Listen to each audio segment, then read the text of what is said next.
Morning, everybody. It's DJ Grudge, Tangela McGee, Charlemagne the Prince, and we got a special guest in the building. Ladies and gentlemen, Teagan Saige.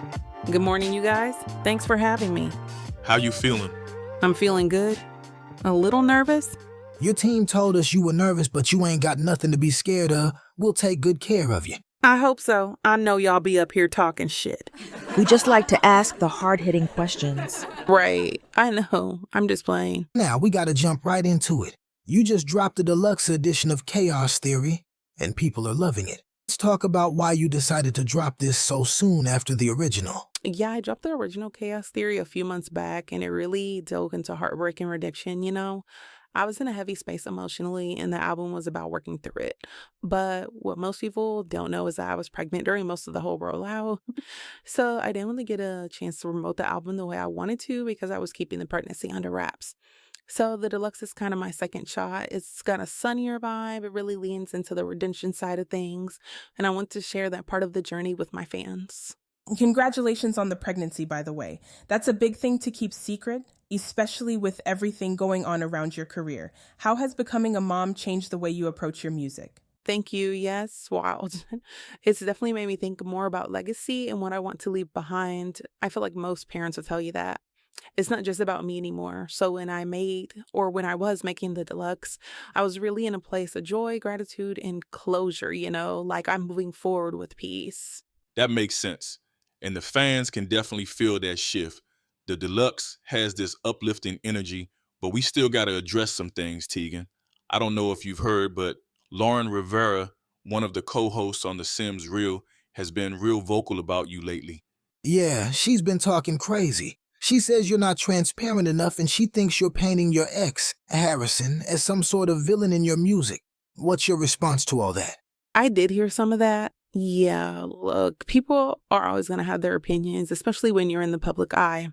But I've always been real with my music. I put my truth into it. I've never painted or tried to paint Harrison as a villain. He's part of my story, just like I'm a part of his. The songs reflect how I felt in those moments. And as far as transparency goes, I show where I feel comfortable sharing. Not everything needs to be public.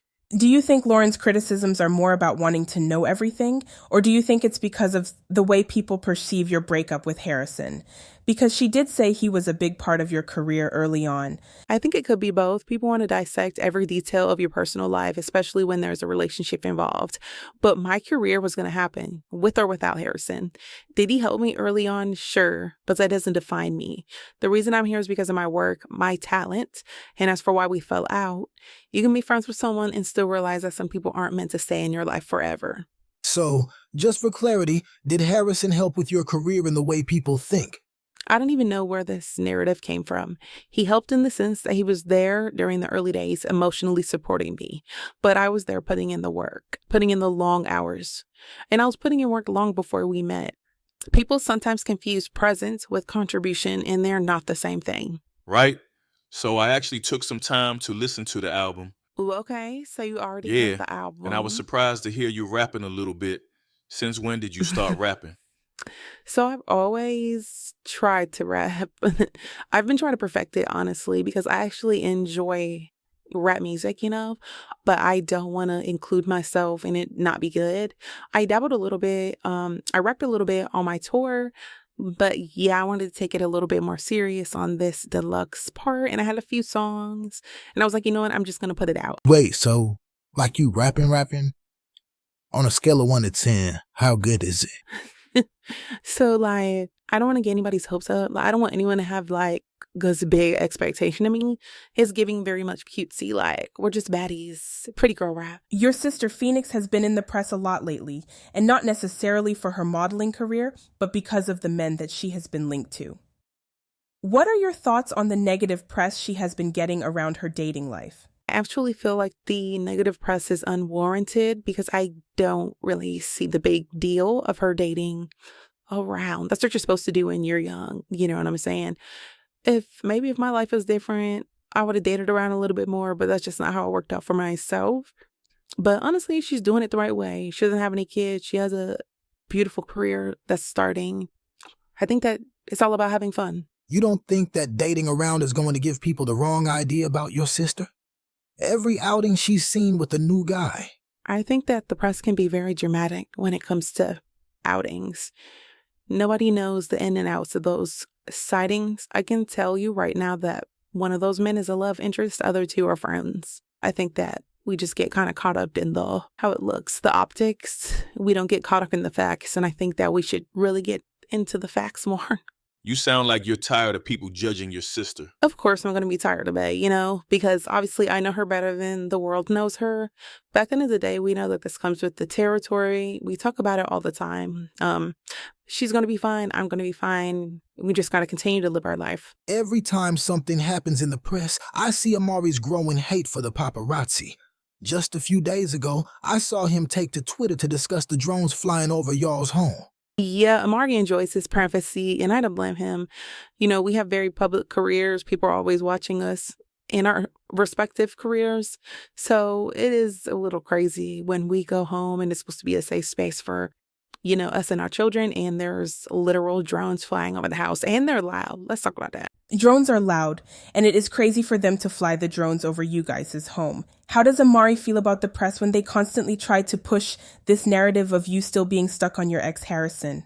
Oh, is that the narrative? It seems like it. Everybody seems to go back to that sighting of you and Harrison at your Brindleton Bay tour date when you were on the Bear With Me tour last year. Nowadays, me and Amari just kind of let the press and the fans and the haters think what they want to think when it comes to our relationship.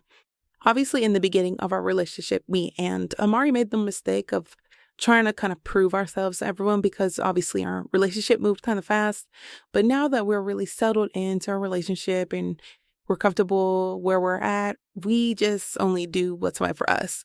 We worked through our issues, we got married, and we're happy. Now we see Big Swole in the background, and your bodyguard seems to have his own fan base. I see all of the comments from the ladies. Yeah, it's kind of crazy. When we hired Caesar, we were obviously not expecting him to have his own fan base. And me and Caesar were talking about it. And honestly, if anyone deserves a fan base, it's Caesar. He's a really great guy. So you know what? I'll join the fan base too. Now, Teagan, the people want to know, does Caesar hang out with Beyonce's bodyguard, Julius? That's really the hard-hitting question. And I'm sorry to break it to you guys, but Caesar and Julius have not met. But you know what? Never say never. You're gearing up for your world tour. You're hitting 19 cities. How are you feeling about getting back on the road? Are you ready for that balance, though, touring with a baby? I'm definitely figuring it out as I go, but I have a great support system, and I'm making sure I can do both, be a mom and still give the fans everything they deserve. But I'm so excited. This is my first major tour since everything, so it's going to be really special. We're hitting 19 cities. I'm hoping that I can bring all the energy, all the new music from obviously both the original album and the deluxe. It's going to be a celebration of everything I've been through and where I'm going next. Teagan Saige out here doing it all. Music, motherhood, and shutting down the haters. All right, we're out of time. But before you go, tell the people where they can find you and what to expect on tour.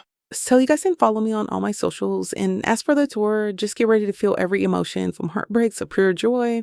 It's going to be a vibe. We appreciate you for joining us this morning, love. Thank you guys so much for having me. It's the Supper Club. Good morning.